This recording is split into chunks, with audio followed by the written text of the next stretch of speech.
Thank you, Neeraj, and welcome, Bhargavi. Thank you for doing this. Really appreciate it. I'll just go over what Belongg does in like a minute. So, Belongg is a community platform that offers discrimination-free services to people. We have a housing program which is focused on addressing discrimination-free housing services for people. We have a Belongg Mental Health Collective, which is obviously is working on it. It is to basically address mental health and identity. So, impact of identity-based discrimination on mental health. We have something called the Belongg Book Club Library, Belongg Book Club and Library, which is we curate books on the themes of diversity and inclusion. And lately, we've been having a lot of author ratings on the said themes. And Belongg Research Collective, which we're a part of currently. And we also have something called the Belongg Brand Collect, like Brand Against Discrimination Collective, which is basically to have a lot of brands talking against discrimination on board. So yeah, happy to have you. The format of the interview is I'm going to go over some questions which already shared with you. And so basically, the first question is, why don't you just introduce yourself and your work to us and what you've been doing? Yeah, thanks a lot, Sanjana. I'm really happy to know about Belongg and all the things that you do. And I'm really glad to be introduced to the work that Belongg does. It seems amazing. And happy to also collaborate with you on this research collective initiative. My name is Bhargavi Davar. Born Bhargavi Venkatasubramaniam. And my professional name is Bhargavi Davar. It's been last 30 years I've been interested and working on deconstructing the so-called psi disciplines, particularly psychiatry, and critiquing its fundamental assumptions about humanity. I finished my PhD from IIT Bombay in 1993, a long time back, in the Humanities and Social Sciences department. My PhD topic was on those assumptions, especially the very intriguing, contradiction between an ethic of care and an ethic of freedom, which plays itself out in the practice of psychiatry, particularly in Commonwealth nations like India, post-colonial Commonwealth nations like India. It's been a curiosity for me right from childhood. How can a coercive mental institution, call itself as working within an ethic of care, because it seems to be all about social control. It seems to be all about deprivation of liberty of people with disabilities. So at the very fundamental level, there is this contradiction between the ethic of care and the ethic of human freedom, and I think all of us who come into contact with the mental health system has been caught within this contradiction, and several of us are impacted, and we are at a disadvantage, because the outcomes of this contradiction is very clear that it gives power to the colonial discipline of psychiatry. It doesn't definitely empower the person who is supposed to benefit from the ethic of care. So I think if I were to give a general principle on my work over the years, it's been about 30 years, I would say, it has been on this contradiction. Why do such institutions exist? Why does the mental health law exist? Can we redeem ourselves from these kinds of systems and actually build an ethic of care based on principles of human freedom and choice? That's what a care discipline is supposed to be about. We worked on gender, worked on poverty and mental health, set up this program called the Seher program. I started Bapu Trust with another dear friend and mentor. This is Professor Amita Danda from Nalsar, Faculty of Law. She's done some really amazing work on the colonial legacy of law over psychiatry. She's written quite a lot, profusely on that subject. So Yeah, so she kind of enlightened me that redemption is not possible because we are Indian Commonwealth post-colonial, and we haven't even started, to realize the colonial trauma which is imprinted not just on our consciousness but in the framework of policy. Yeah. Policy environment is stuck in a trauma war, and we haven't got out of that. And Professor Danda's work, early 2000, and continuing after that on the CRPD and everything, has continued with that. So there's a little bit. By 2005, I had started the Bapu Trust, by the way, in 1999. Bapu is the name of my mother, and I'll share a little bit about that in a bit.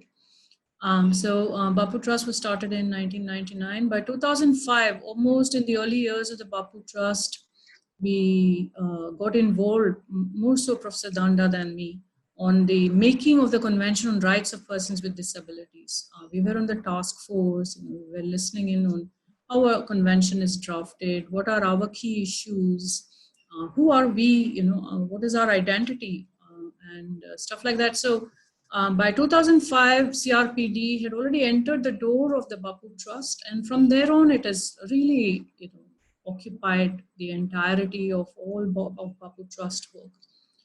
So much so that by this time, we are not even saying that we are a mental health agency. We say that we are working within the disability movement with a cross-disability perspective inspired by the Convention on Rights of Persons with Disabilities. So this has resulted in creating a community program called the Seher, which is in its 15th year now. And the Seher program has in its design, it's meant to be CRPD compliant, which means that we are looking at an outcome of inclusion rather than an outcome of mental health treatment and recovery. We are not looking at treatment and recovery, but inclusion of persons who have gone through mental health experiences and disabilities. Yeah, and we're involved now in trainings. We're working in the Asia Pacific region. I created another entity called the Transforming Communities for Inclusion Asia Pacific. Continued whenever possible. I've been continuing to read and write. Yeah, so that's me. Thank you for the introduction. I'm so glad you also mentioned Professor Danda because we've been in touch with her and we're hoping to have schedule an interview with her also possibly next week. You also mentioned, your introduction also mentioned all of the things that are also a part of the mental health movement. So yeah, that's really exciting. And you also mentioned that your interest in mental health institutions began very early on. And I was also reading in one of the interviews that how you describe mental health institutions as post-colonial horrors.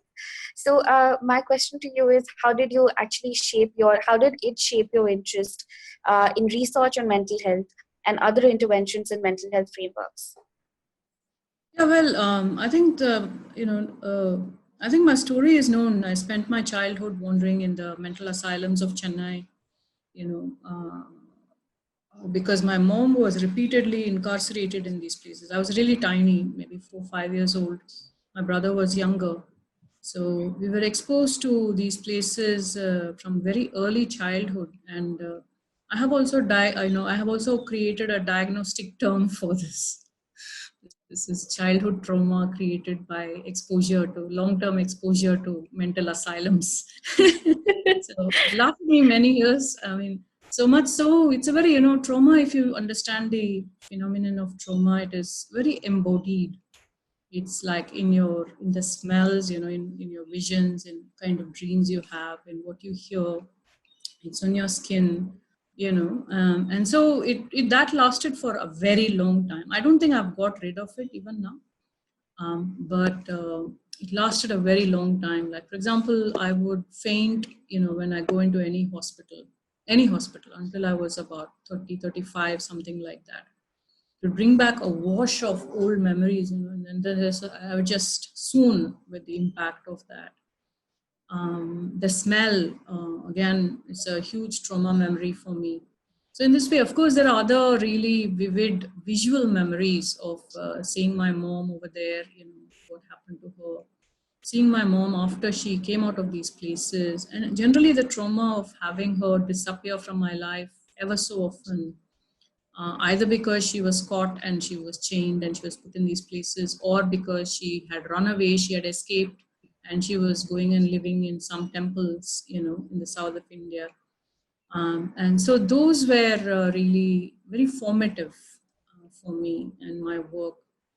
And so, yeah, it cost me a lot personally to go through these experiences. But people remind me that Bapu Trust is great. And if your trauma did the Bapu Trust, then, you know, I think that's like really a good outcome of trauma. Yeah, so there is that. And then, of course, the trauma did not just lie there. It led to a lot of disturbances in my own life. I went through acute many suicidal instances in my younger days, and by mid 30 early 30s, I was a full blown person with acute mental health issues. And Yeah, so it was at this time I'd finished my PhD and everything, and I was full of hope that my book was also published by Sage at this time. It's an unknown book. I doubt if many people would have even looked at it. It's called Beyond Foundationalism: Psychoanalysis as a Human Science. That's what it was called. So it is again a critique of this whole side discipline, mental and behavioral sciences, whether they are sciences, and if they are sciences, what is their value base? Yeah, and after that, I just went crazy. I mean, 4 years I was out of circulation. I was in deep turmoil. I'd also lost a child. She survived 6 months, mostly in the hospital. I was a primary and single caretaker of a very sick child. So everything put together, I just bombed. I just went out of circulation for 4 years, and it was a period of great learning. Every day I cried that I should be taken away, and my daughter returned. But of course, that did not happen. And then there was a period of like serious reflection on what life is about, purpose, all of that. And I believe that the little child was my personal Buddha. She came to teach me something, and I learned fast. Thank God for that. So yeah, so there is that. So I think it's a very, very strong personal interest, personal experience, very, very strong. I mean, it's the intensity is beyond what I can describe in words. And even though it's been many, many years since those early trauma experiences, it still moves me to talk about these things. Yeah. So, and I think that's what really is the fuel to my work, and it continues to be. Well, yeah, I understand all of that led to your work. Um, yeah, so when you started research specifically on gender and mental health, it was all in the late 90s. And there were comparatively very few resources on mental health itself, let alone talk about intersections with identities. And you also started writing around the time when mental health was strictly limited to being a diagnostic illness, and also a far greater stigma than contemporary times. So, what do you think were some of the challenges you faced when you started writing on gender and its intersection with mental health? Did you have to rely on like new research methods to kind of create a study to tell everyone, like, look, this is how it is and this is what exists? So what was your experience like? Yeah, actually, the movement to think about gender and mental health started in mid 1990s. I mean, that's when I was also going through a deep depression, and also very fortunately for me, I was in Hyderabad at that time, living in Hyderabad, and I came across this group called Anveshi Research Center. And Anveshi comprises of some really, really heartbreaking, senior, well respected, and highly acclaimed feminists. People like Susie Tharu and Veena Shatrughna. So some of the, and there's so many of them, Lalita, so many of them. So they had put together this Anveshi Research Collective in Hyderabad at that time. They still continue to work and inspire. And it was my first exposure to feminism. I studied in IIT, which is completely so-called apolitical. Of course, it was not. And so moving to Anveshi was like, yes, on this side there was this beating I was taking with depression. On this side there was this kind of beating I was taking about all my assumptions about how society is, with feminism. So I really understood, the role of patriarchy in shaping my mother's life, my life, all of that. Started reading a lot. Went back to reading actually after my PhD and after the depression. And came across, I think the question of identity came up right there, because there were lesbian women, Yeah. lesbian women with depression, with other, frank experiences of hallucinations, hearing voices, all of that. So we were a good mix of the Dalit identity issues were so strong in this collective. Kanchan Ailaya had written this book at that time, "Why I'm Not a Hindu," and there were a lot of discourses and deliberations, conferences around Dalit identity, and all of that. So it was all very enriching, and I learned a lot at this time. Mental health, despite the fact that there was so much of progressive thinking and radical thinking even about identity issues, the issue of women who were going through particularly intense psychological experiences, I don't think so, it was not so well understood even within the feminist movement. The reasons are many, because, and I've also written a lot in my early days. I used to also write a lot critiquing the women's movement, and for many reasons. One of them is that, there's a position that mental illness is really not a disease, but it is the outcome of patriarchal power. And that when women are going through, say, something like depression, they are making a political response to patriarchy. And this I found, like, really, I've written a lot on this because I've been through 4 years of really deep depression. And that was not a state of empowerment. If it was really deconstructing patriarchy through expressing it by depression, then I need to feel empowered.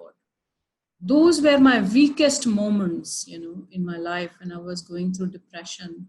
So I was not convinced at all that, I was protesting patriarchy when I was groveling on the floor, crying and waiting to be taken away, and for my life to be ended. That was not empowerment.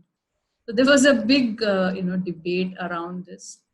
And so the options that I think at that time were, okay, either accept that, this is patriarchy and you're responding to that, or meet a psychiatrist and take your pills. Neither of their positions was, even today, I think, largely within social movements in general, people are not looking at mental health in the context of identity discrimination and social justice. They are still looking at it as, as a health issue, needing medication, so there is that. And so that was really, in terms of, so this was a big challenge for me, because even though I've written a lot on gender and mental health and was so much part of the women's movement, and I continue to think that I'm part of the women's movement, I still continue to write on gender. My last book came out of the Oxford University Press in 2015. And that was on personal narratives. We talk about methodologies. This is so important, that we keep close to people's experiences of what they went through, without imposing assumptions, either feminist or, social constructionist or medical. I think that those assumptions need to come much, much later, after you first listen and say, hey, there is a story here, let's just hear that. So I think methodology has to be very much experiential based and as close to experience in the person's own words as possible.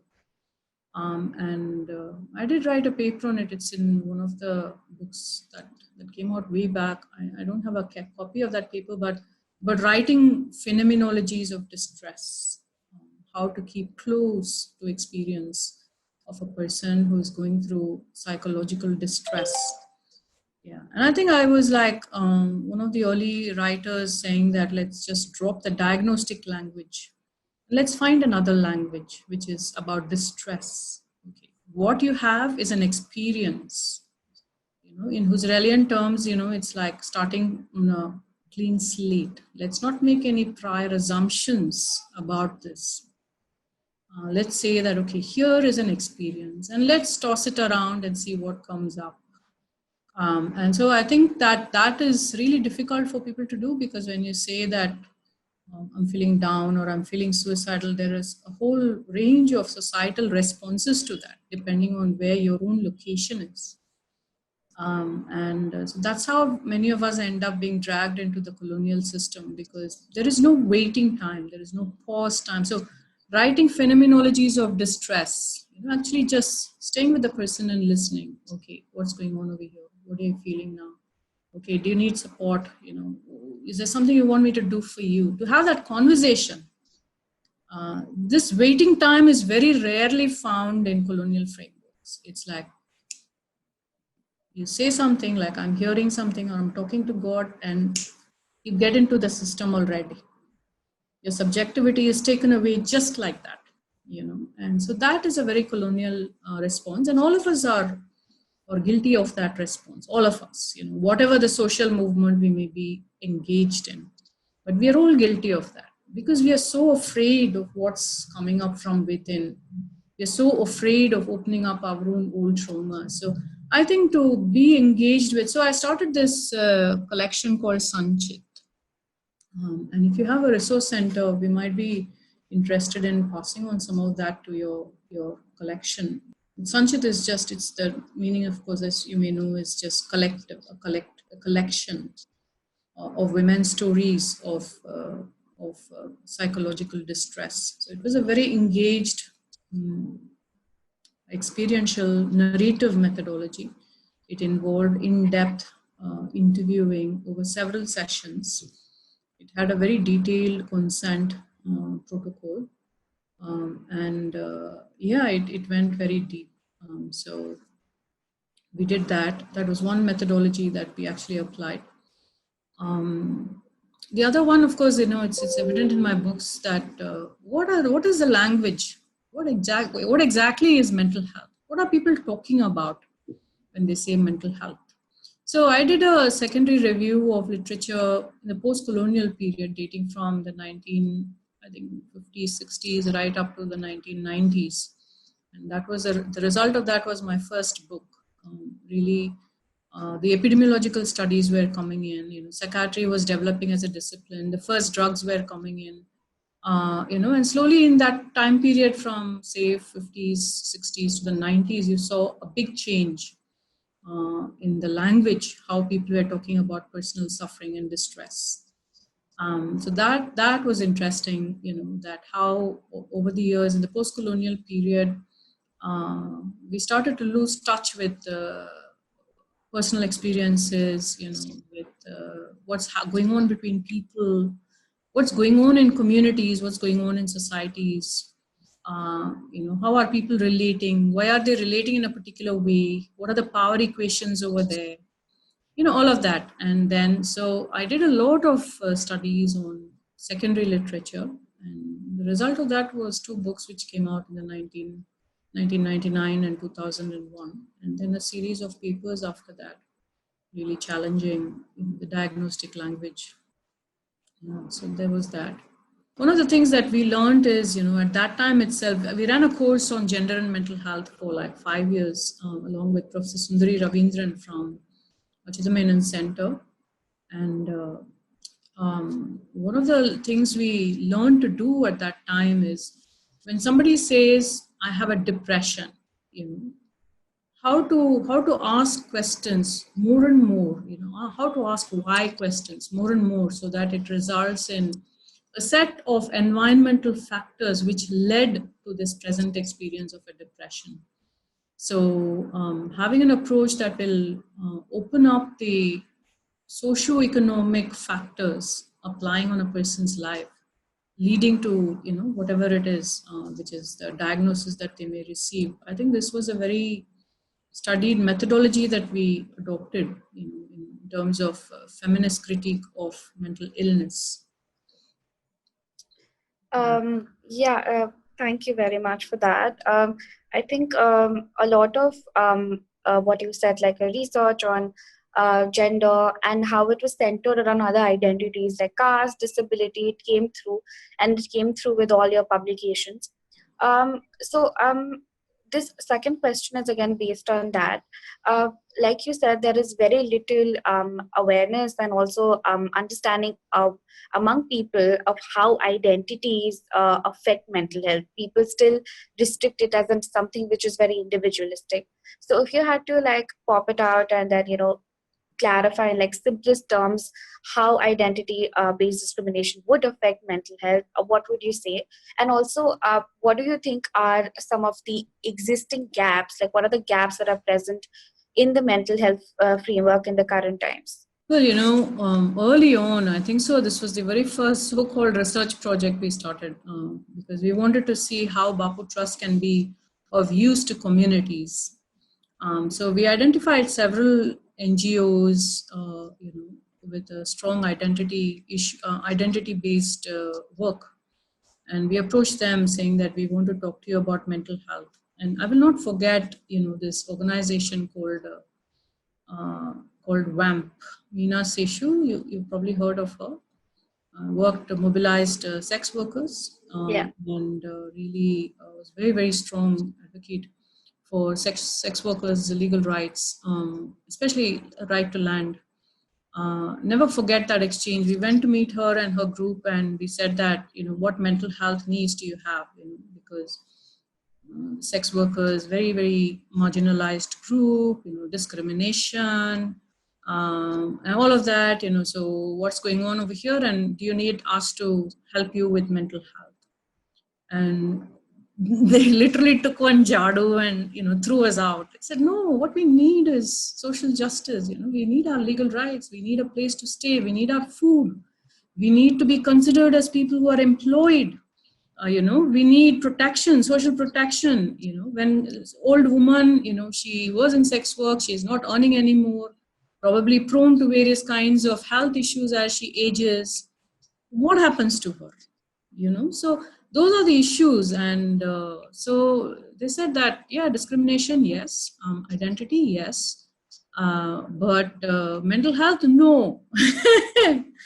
We are really looking at social justice. And so that's the thing. We also did one study for several months, actually. Unfortunately, it never got published, with Sushrit Jadhav and Sumit Jain, on caste and mental health. Again, same issues, people like the Gopal Guru and some others. We interviewed a lot of people, and we also did a lot of interviews in field areas, with Dalit groups, with neo-Buddhists, conversion. Did people convert to Buddhism because of stigma, discrimination, identity issues, all of that? So we did a lot, and we did get a lot of good information. And one of the things there which came up repeatedly is it is discrimination. Don't convert discrimination into a medical issue. It is not mental health issue. We want to be accepted. We want equal rights as other citizens. We don't want discrimination in jobs and this and that. And so we want to be treated as equal citizens. And that is that. That's not about mental health. It's about social justice. So constantly we came up with this, again with the lesbian, LGBTQIA groups. It's the same thing. We engage a lot with transgender groups in our communities, and this issue also came up in the drafting of the People with the Rights of Persons with Disabilities Act. Our engagement with the transgender group. Again, what you hear over and over is let's not convert a social justice issue into a mental health topic. You know, we don't want to be advised on, okay, do your breathing, eat carefully, go for walks. We don't want to hear about any of this, even less so about going to a psychiatrist. Identity issues for gay men with respect to psychiatry, it's horrendous. I don't know if you've read Arvind Narayan, Charles Mahajan. Several of them have spoken out against what psychiatry is doing to the LGBTQIA groups, especially the whole gatekeeping around sex transition for men who want to be women, or the other way around. The kind of gatekeeping that happens. Also, the young people who are yet to form.